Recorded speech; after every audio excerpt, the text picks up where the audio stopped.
Welcome to Talking Restaurants with your hosts, Chuck and Ken, your partners in building profits and creating more time.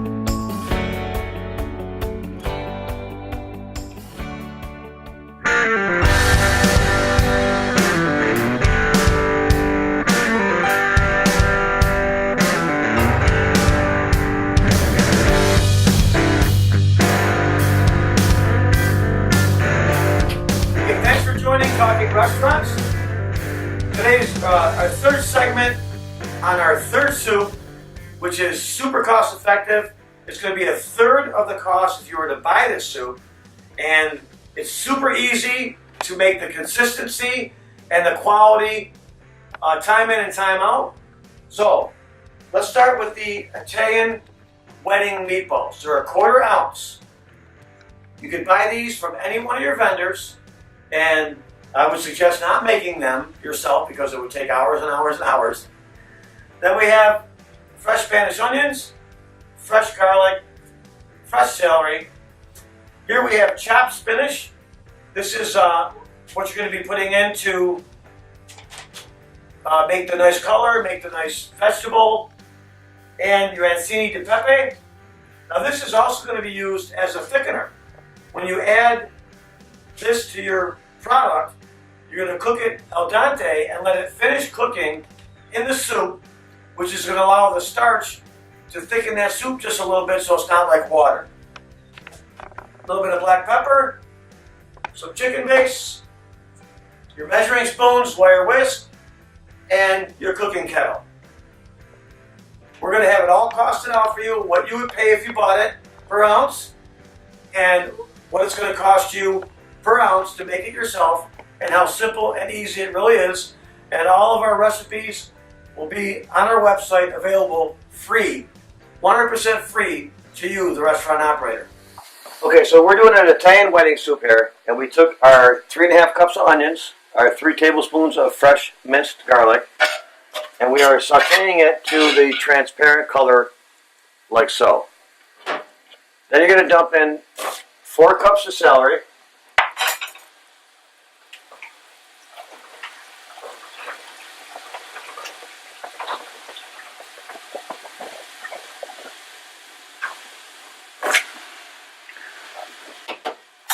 and you're going to mix that around just to take the chill off of the celery.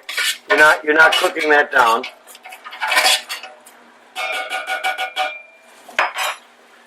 Then you are adding your 1½ gallons of chicken base to taste, roughly 10 ounces of paste. Again, it's based on the kind of paste that you're using from your vendor. They all can vary a little bit in flavor. Some can be saltier than others. So you're going to use 10 ounces of base to start, and that should do it for 1.5 gallons of water if you're using a decent quality paste. So then you're just going to bring this to a boil. That's it. After you saute your garlic, your onions, you're going to put your chicken base and celery in with 1.5 gallons of water and let this boil. When it comes to a boil, that means your vegetables are all al dente. Once it boils, your celery will be al dente, and that's where you want it, because it's going to continue to cook when you put the spinach in there and the meatballs that go in there and the pasta that goes in there. So we're going to let this come to a boil, and then we will be back. All right, as we now have our wedding soup coming to a boil, garlic, onions, celery, and chicken base, we are going to add 3 pounds of frozen chopped spinach, and even if it's a little bit thawed out, you want the juice and everything in there, okay, the whole 9 yards, because you want your soup to be a little green.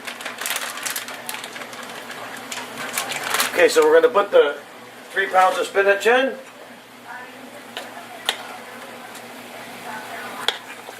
And we are going to, this one's still a little bit frozen, but not much, so that's going to get right in there, okay?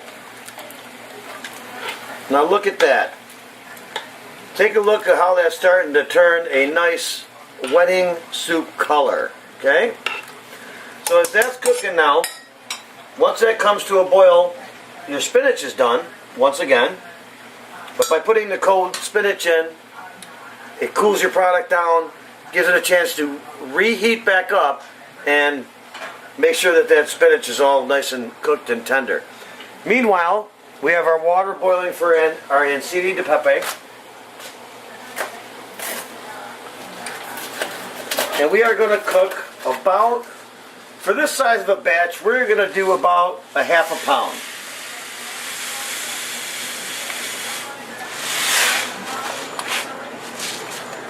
Okay, that seems about right.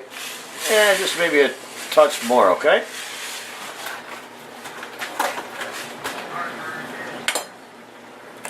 So, now we got our spinach cooking. We got our pasta cooking.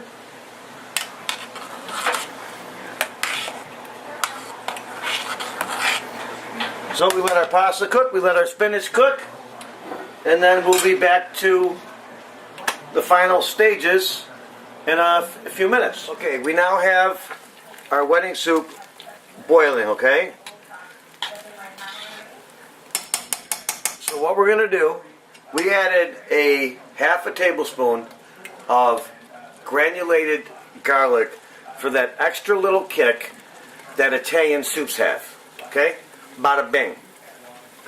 And I can do that because I am obviously Italian, if you haven't noticed. Okay, so we got our Ancini di Pepe, right? Right now it's pretty much al dente, and you want to put it. So you're going to drain some water out, so it's about that full. We can actually see the pasta through, pretty thick, right? So now we're going to add this right in. Bang, bang, zoom. It goes right in, and it's going to look a little small. It's going to be hard to really see it in there, okay? But don't forget, it's still cooking. The starch is still releasing, and it's going to thicken your soup a little bit, right? So over here we have cornstarch. Some places will call it clear gel. You're going to use a quarter cup of cornstarch, and you're going to go to about a cup of milk, or a cup of water total, like a milk consistency. Now you want to make sure you add this when it's boiling because it gives you the instant thickness. If you add this in when it's not boiling, you must bring it to a boil to get the full thickness that you're going to see. So we're going to add a little bit of cornstarch in there because we want the soup to be a little bit thick, but not thick. But we don't want it like water. Okay, so we're going to add just a touch more. Alright, now you're going to have to use your eye on this a little bit. You don't have to dump the whole thing in. Okay, I think that's perfect right there. Okay, so now we have our soup. You can see the pasta's already starting to get a little bigger in there. But you must be noticing here, wow, that's the color. The color is a little bit duller than it was originally. And I want the color to look a little bit nicer. So first, let's add in our Italian wedding meatballs, okay?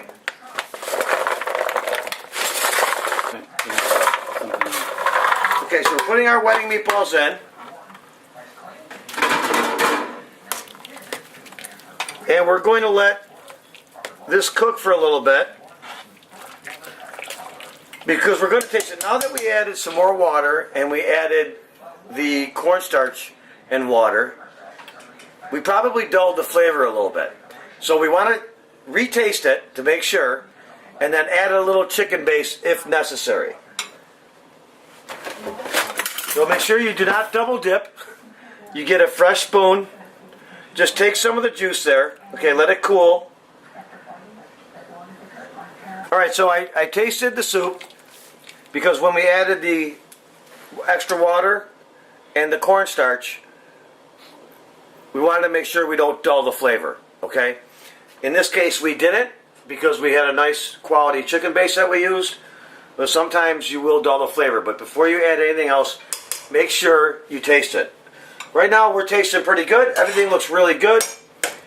The only thing I'm not really happy with right now is I would like to see a little bit better of a color. So I'm going to pull out what I call magic juice. It's yellow food color. Or if you buy it from a vendor, ask for egg shade, okay? Same thing. So what we're going to do is just add, this stuff is very strong, So you're just going to want a drop or two to get it to the color that you like. Okay? There we go. Perfect. Just a little bit. You see the difference in the color there? From it went to a green to now a nice yellowish green. And that's it. You're going to bring it to a boil to make sure the meatballs are not frozen because they're already cooked. So you're just going to bring it to a quick boil. The minute you see that thing start to boil, everything is done. Your pasta will continue to cook. Even when you store it in the cooler, your pasta is going to come up to be exactly where you want it. You don't want to cook your pasta 100% and then you store it and it continues to cook in the hot soup and now you have mush. And you got all that starch and the soup just doesn't look good. So if you put it in there, 60-70% cooked, by the time you're ready to serve it, it's going to be absolutely beautiful. So those are just little things to remember. And again, you can't really see them all in there, but you watch in a little bit as we let this sit. We'll come back and show you on how those Ancini will be a nice bright white. Okay, one thing I wanted to mention is, okay, now we're getting to the point where you can see the pasta getting better, okay, and getting more visible. We're not quite boiling yet, but when that boils, that pasta will be really visible to your customer when you go to serve it. Now, one thing I wanted to say, when U.S. Foods, the Sysco's, the Maple Vales of the world, they could sell you these soups, and you're probably going to pay anywhere from $35 to $45 a case, depending on the competition in your area, the vendor that you're working with, you're on a contract, you're not on a contract. But I can tell you one thing, you are not getting this kind of meatballs in your soup. I mean, you just take a look at that. You could just dig anywhere you want to dig and look at the meatballs that are just coming out of there. So when you serve this to your customer and they got, 2 meatballs in every spoonful, they're going to be some happy, happy customers. And the best part about it is, this is going to be a third to a half cost that if you bought this soup. And to make this soup and to keep the quality consistent, it's super, super easy soup as you saw us make it. You're looking at a 20-minute soup and the quality is just fantastic. You can't get that many meatballs when you buy the soup frozen and add water. So that's a wrap, and it's just now starting to boil, as you can see. So we're going to shut the flame off and just let the noodles cook the rest of the way, and that's a wrap. Thanks for tuning in.